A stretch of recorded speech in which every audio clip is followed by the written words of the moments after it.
Yes, welcome once again, members. In this lesson today, we're going to be looking at types of forces. So we're going to begin with an activity, and the activity is get a piece of paper and a pen and list down any types of forces that you know of and try to describe them, talk about them. I'm giving you just around 5 minutes to do that. Okay, I hope that you've done so. So, among the types of forces that we have the magnetic forces, we have friction, weight, gravitational force, elastic, electrostatic, intermolecular forces, for example, cohesion or cohesive forces, and adhesive forces. We have the normal reaction, the up thrust, we can have air resistance, centripetal force, centrifugal force. There are very many of them. Now we're going to talk about each of them in details later on. Another activity is this, that I know that you don't have the magnets with you, but just assume that you have magnets and you have two magnets with the like poles facing each other. When you try to force them to touch each other, what happens? Yes, they do repel each other. Very good. In other words, they do not get into contact. Very good.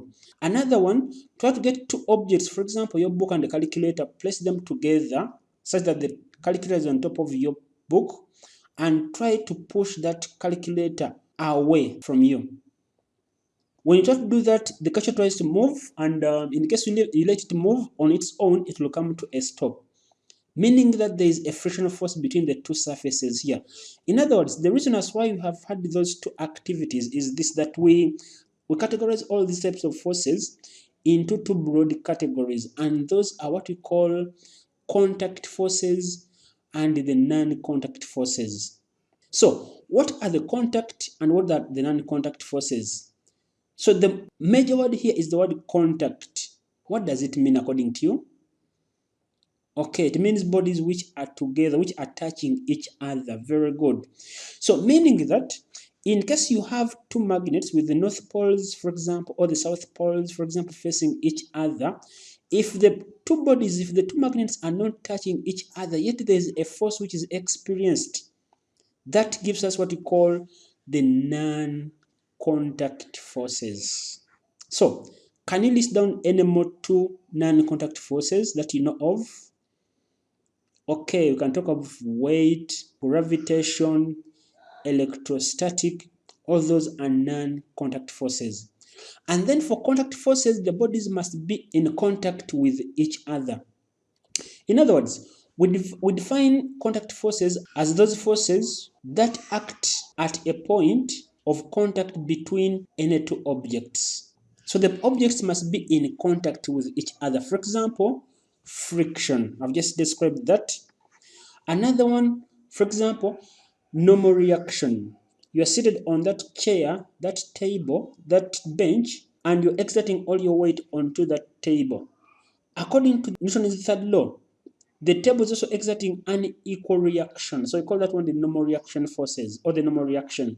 That is another example of a contact force.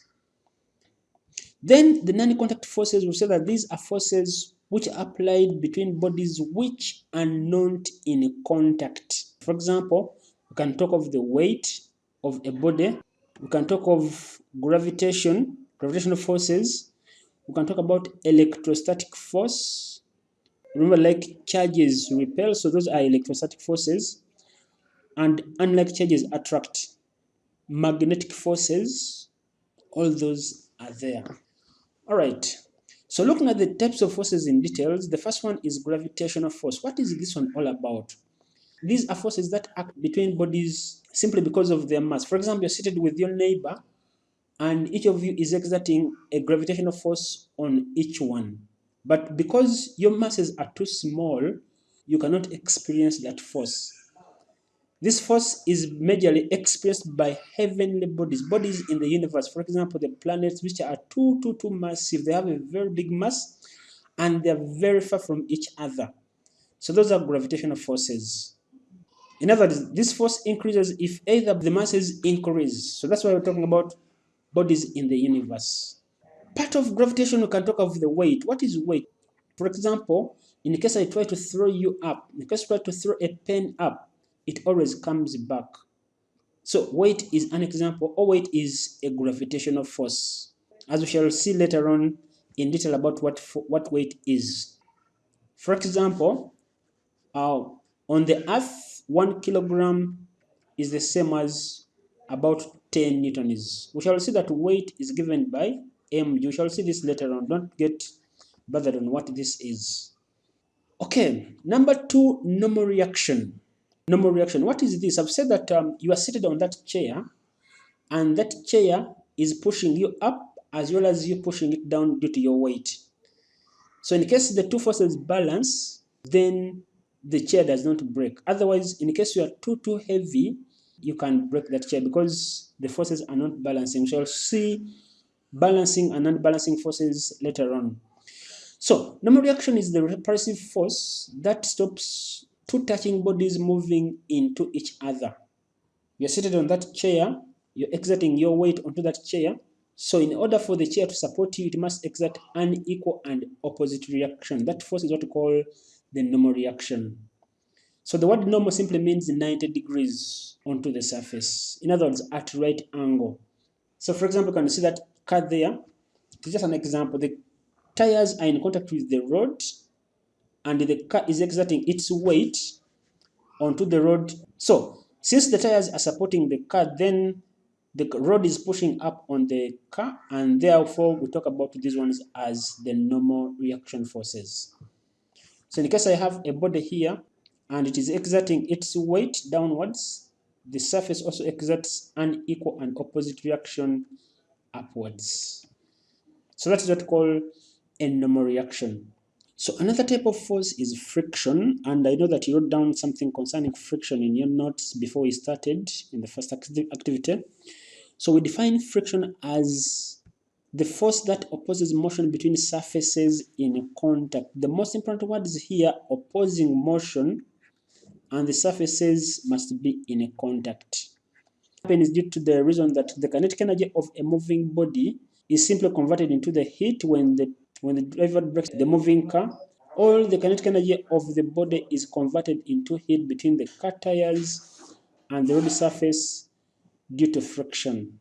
And for example, can have this, that one of the applications of friction, as we shall see later on, is that friction enables bodies to move. And how does it do this? It makes the bodies to grip the surface very firmly. So in other words, in case the car tires are slippery, in case they're smooth, then friction becomes a problem because it may cause the car not to come to a stop. For example, as we can see that person there, the person is walking on ice, and you know that ice is slippery.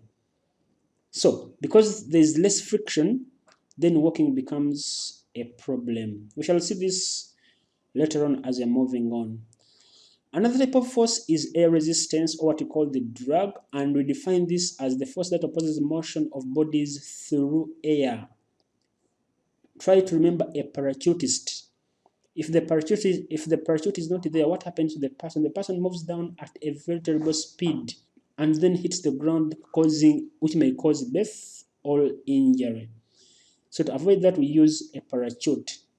So what the parachute does is to increase the opposition force. So in other words, air resistance is the force that opposes motion of objects through air. And the word drag is simply a more general term to mean opposition either in a gas or in a liquid. So normally, because everything has advantages and disadvantages, the disadvantage of this is that it reposes motion, it retards, it drags the bodies behind. In order to prevent this, then we always make vehicles to be streamlined, in other words, to be pointed in front. In that way, the resistance reduces. And that is the same reason as to why planes are designed such that they are streamlined as well. So the planes are streamlined in the front, they are pointed in the front to minimize the drag, minimize air resistance.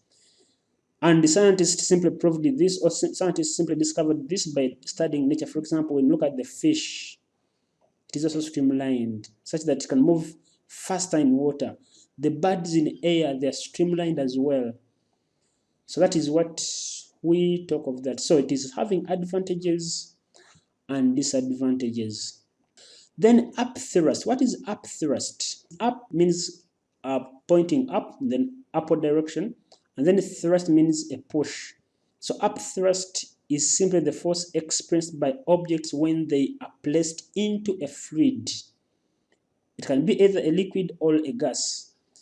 In case you are a swimmer, you can understand this, that when you go into the swimming pool, for example, or the lake, the water pushes you up. Otherwise, you're supposed to sink down to the bottom, but the water pushes you up. That force which is pushing you up is what we call the up thrust. We have this balloon here used for transportation of tourists, the hot air balloon. It is rising up due to up thrust and of course other factors as we shall see later on. Then the magnetic force, I've talked about this. This is the force that acts between magnets or between magnets and magnetic materials. In other words, a magnet can attract a magnet or it can repel another magnet, or a magnet can attract other magnetic materials like steel, for example, a nail. And this has very many advantages or applications, for example, in electric motors, for example, in loudspeakers, among others. And then lastly, but not least, electrostatic forces. The attractive and the repulsive forces due to the charges on a body. You can see that person there. The hair looks like that simply because of the electrostatic force. We shall see this as we progress with physics. So I'm ending here at the moment, and try out the assignment or the quiz in the next part. Otherwise, thanks for attending.